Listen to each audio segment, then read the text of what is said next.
गोपिका जीवनस्मरणं Govinda Govinda. Welcome to the next episode of பரமௌஷதம் நாராயணியம். இன்றைக்கி நம்ம சாப்டர் 3க்குள்ளே நுழைய போகிறோம் ஆஃப் திஸ் கிரேட் கிரந்தம். இந்த சாப்டரில் பட்டத்ரி பகவானை பார்த்து எனக்கு பக்தியை கொடு அப்படிங்கிறது வேண்டிக்கிறார். அதில் ஒவ்வொன்றா பார்க்குறோம் நம்ம. ஃபஸ்ட்டு ஸ்லோகம். பட்டந்தோ நாமானி பிரமதபர சிந்தோ நிபதிதாக ஸ்மரந்தோ ரூபம் தே வரத கதயந்தோ குணகதாः சரந்தோ ஏ பக்தாः त्वयि खलु रमन्ते परममून् अहं धन्यान् मन्ये समधिगत सर्वाभिलषितान्. இந்த சாப்டரில் பட்டத்ரி உன் மீது எனக்கு அகலாத பக்தியை கொடு அப்படின்னு அந்த திவ்யமங்கள விக்கிரகத்தை வேண்டி கேட்டுக்கிறார். முதல் ஸ்லோகத்தில் என்ன சொல்கிறாருன்னா, யாரெல்லாம் உன் திருநாமங்களை சதா சர்வகாலமும் விடாமல் தியானிச்சுருக்காளோ ஜபிச்சுருக்காளோ உன்னையே எப்போதும் நினச்சின்ருக்காளோ அவர்களை நீ கைவிடுறதே இல்லை அப்படின்னு ஃபஸ்ட்டு ஸ்லோகத்தில் சொல்கிறார். ரெண்டாவது ஸ்லோகத்தில் நான் இப்படி வாத நோய் என்னுடைய சரீரம் வலியினால் துடிப்பதுனால எனக்கு ஃபுல் கான்சன்ட்ரேஷனோட பக்தி பண்ண முடியலை, அந்த அழகான திருவடியை என்னால் விருப்பத்தோடு தியானிக்க முடியலை அப்படின்னு ரொம்ப வருத்தப்படுறார். எப்போதுமே நமக்கு உடம்புல ஒரு உபாதை இருந்ததுன்னா நமக்கு எதுலேயுமே கான்சன்ட்ரேஷன் இருக்காது இல்லையா, எப்போதும் அந்த உபாதையே நினச்சின்னு இருப்போம். அப்படிப்பட்ட மாதிரி நம்மளை மாதிரி அவரும் ஒரு சாதாரண மனிதனை போல தான் சுவாமிக்கிட்ட அந்த மாதிரி வேண்டிக்கிறேன். அதனால் எனக்கு என்னை ஒரு தனி இடத்துல வச்சுடு, எங்கே நான் உன்னை மட்டுமே தியானிச்சுண்டு உன் திருநாமத்தை மட்டுமே சொல்லிண்டு அப்படி இருக்க நான் ஆசைப்படுறேன், ஒரு தனியான ஒரு இடத்துல, ஒரு அமைதியான ஒரு இடத்துல அப்படின்னு சொல்கிறேன்.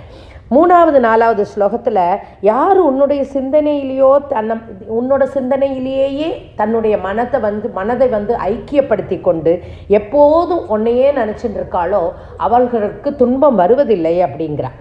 துன்பமே வராது, அப்படியே துன்பம் வந்தாலும் அவள் அதை பெருசுப்படுத்த மாட்டாளாம். அவள் அதை ரொம்ப அது அவர்களை பாதிக்காதான், அந்த துன்பம் அவளை பாதிக்காதான், அந்த அளவுக்கு ஞானம் இருக்குமா அவளுக்கு. ஸோ அதுபோல் அவள் அப்படி ஞானத்தை பெற்றவா நாரதர் போல் எப்போதும் எங்கேயும் சஞ்சாரம் பண்ணிட்டு திரிஞ்சுண்டு சுகமாக தன்னோட வாழ்க்கையை ஓட்டிகிட்டு இருப்பா. அவர்கள் எப்போதுமே ஆனந்தமாக இருப்பா, ஆனந்த பெருக்கிலேயே இருப்பா அப்படின்னு ரொம்ப நம்பிக்கையோட பட்டத்ரி சொல்கிறார். 5வது 6வது ஸ்லோகத்தில் பட்டத்ரி தனக்கு பகவான் மீது மிக அதிகமாக பக்தி உண்டாகட்டும் அப்படின்னு கேட்குறார். அப்படிப்பட்ட பக்தி தனக்கு ஏற்பட்டு இருக்கும் இந்த நோயை கண்டிப்பாக தீர்க்கும்னு அவர் நம்புகிறார். அப்படி இல்லை என்றால் அப்படி சப்போஸ் நான் அதிகமாக பக்தி பண்ணி என்னோடய வாத நோய் தீரவில்லை என்றால் உபனிஷத்துகளில் வேதங்களில் வியாசர் சொன்ன வார்த்தைகள் எல்லாம் பொய்யாயிடுமே.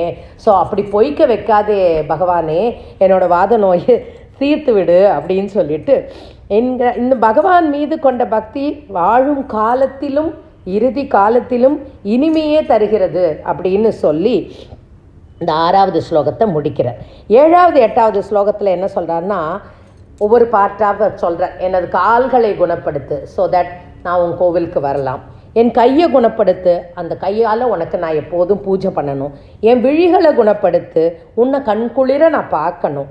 என் மூக்கு உன் திருவடிகளில் இருக்கிற மூக்கை குணப்படுத்தி, என் மூக்கு உன் திருவடிகளில் இருக்கிற அந்த துளசியோட மனத்தை என்றைக்கும் சுவாசிக்கணும், அந்த நறுமணத்தை நுகரணும் அப்படின்னு சொல்கிறார். அதான் அந்த ஸ்லோகத்தில் சொல்கிறார், பவன் மூர்த்தியா லோகே நயனமத, என் கண்ணை குணப்படுத்து, உன்னோட அழகான மூர்த்தியை, உன்னோட அழகான அந்த திவ்யமங்கள விக்கிரகத்தை நான் பார்க்கட்டும் அப்படின்னு சொல்லிட்டு சொல்கிறார். அடுத்ததாக சொல்கிறார், தே பாத துளசி பரிக்ரானே கிரானம், இந்த உன்னோட காலடியில் இருக்கிற அந்த துளசி, பாத துளசி, அந்த பாத துளசியை நான் எப்போதும் முகர்ந்துன்னு இருக்கணும். அதுக்காக எனக்கு என்னோடய மூக்கை குணப்படுத்து, என்னோடய காதுகளையும் குணப்படுத்து. ஏன்னா அப்போ தான் உன்னோட அந்த அழகான சரித்தங்களை நான் என்றைக்குமே கேட்டுருக்கலாம். இன்னொருத்தர் பேசுகிறத இன்னொருத்தர் உன்னுடைய அழகை வர்ணிக்கிறத இதெல்லாம் நான் எப்போதும் கேட்டுருக்க முடியும் அப்படின்னு சொல்லிட்டு இந்த 7வது 8வது ஸ்லோகத்தில் சொல்கிறார். இன்னொன்று சொல்கிறார் 8வது ஸ்லோகத்தில், மயிர்கூச்சம் ஏற்படும் அளவுக்கு உன்னுடைய இந்த அழகான உரூபம் இருக்கே, என்னுடைய மனக்கவலை, உடல் நோய், என்னுடைய சஞ்சலங்கள் எல்லாவற்றையும் இந்த உருவம், இந்த ஒரு திவ்யமங்கள விக்கிரகம், இந்த ரூபத்தை தியானிக்கிறதுனால என்னோட எல்லாமே குணமாயிடும் அப்படின்னு, குணம் ஆகட்டும், மாற்றட்டும் இந்த வியாதி, இந்த தீராத நோயை அந்த திவ்யமங்கள விக்கிரகத்தோட ரூபத்தை நான் தரிசனம் பண்ணியும் அதை முகர்ந்தும், அந்த துளசியை முகர்ந்தும், உன்னை கண்குளிராக பார்த்தும் எனக்கு சரியாகட்டும் அப்படின்னு சொல்லிட்டு சொல்கிறார். 9வது 10வது ஸ்லோகத்தில் என்ன சொல்கிறாருன்னா, ஒரு சாதாரண மனிதனை போல புலம்புறார். நம்மளை மாதிரி ஒரு சாதாரண மனிதனை போல் குருவாயூரப்பன் இடத்துல போடுறார். நாம் சொல்லுவோம் இல்லையா, ஒரு பூஜை புனஸ்காரம் எல்லாம் பண்ணாதவாள்லாம் நன்னா இருக்காளே, நான் ஏன் கஷ்டப்படுறேன் அப்படி, நான் இவ்வளோ சுவாமிக்கும் பண்ணுறேனே, இவ்வளோ சுவாமிக்கு டெய்லி நமஸ்காரம் பண்ணுறேன், டெய்லி விளக்கேற்றுறேன், நான் ஏன் கஷ்டப்படுறேன். அதே போல் பட்டத்திரியும் புலம்புறார். என்ன நீ சரியாக்கவில்லை என்றால், என்ன சாமர்த்தியமாக பேசுகிறார் பாருங்க பட்டத்திரி இதில், என்ன நீ சரியாக்கவில்லை என்றால் உனக்கு கெட்ட பேர் வந்துடும் கிருஷ்ணா. ஸோ உனக்கு கெட்ட பேர் வராமல் இருக்கட்டும், அதுக்காக நீ என்னை சரியாக்கு அப்படின்னு சொல்கிறார். கம்சவதனேன்னு கூப்பிடுறார் பகவானை. கம்சனை வதம் பண்ணினவனே, அந்த அப்படிப்பட்ட அரக்கனை வதம் பண்ணினியே, என்னோட நோயை தீர்ப்பது உனக்கு என்ன பெரிய விஷயமா? உன்னுடைய பெஸ்ட் பக்தனாக என்னை ஆக்கு. அதாவது நீ என்னை நோயை தீர்த்தினா நான் உன்னோட பெஸ்ட்டு பக்தனாக ஆயிடுவேன், அந்த பெஸ்ட்டு பக்தனை ஆக்கு என்ன அப்படின்னு சொல்லிட்டு குருவாயூரப்பன்ட்ட வேண்டிக்கிறார்.